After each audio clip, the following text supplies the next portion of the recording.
আমন্ত্রণ জানাচ্ছি ১ মিনিটে বিশ্ব সংবাদে, সাথে আছি আমি তাসলিমা তিথি। চীনের সঙ্গে দ্বন্দ্ব, ভিয়েতনাম থেকে আমদানি বেড়েছে যুক্তরাষ্ট্রের। নিজেদের ট্যাঙ্ক থেকে ছোড়া গোলার আঘাতে ৫ ইসরায়েলি সেনা নিহত। এবার ভারতীয় মশলা আমদানিতে বাড়তি সতর্কতা যুক্তরাজ্যের।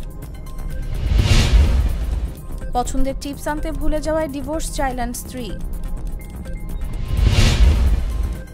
দার্জিলিংয়ে বাংলাদেশি পর্যটকের মৃত্যু। ফোর্বসের ৩০ অনূর্ধ্ব ৩০ এশিয়ার তালিকায় ৯ বাংলাদেশি। গাজে ১৫,০০০-এর বেশি শিশু নিহত।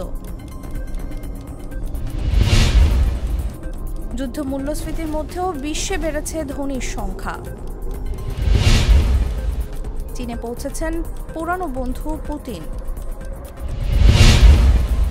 গাজা ইসরায়েলি বাহিনীর হামলায় নিহত বেড়ে ৩৫,২৩৩।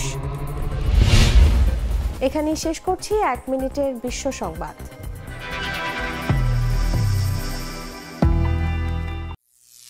করিম চাচা, আপনার প্রিয় মানুষদের কখনো বিপদে ফেলতে চাইবেন না স্যার। তাহলে আমাদের বিপদে রাখা কি ঠিক হচ্ছে? এজন্যই বিজলি কেবলস সবচেয়ে ভালো ও নিরাপদ। ফ্লেম রিটার্ডেন্ট পিভিসি দিয়ে তৈরি বিজলি কেবলস, নিরাপদ আজীবন।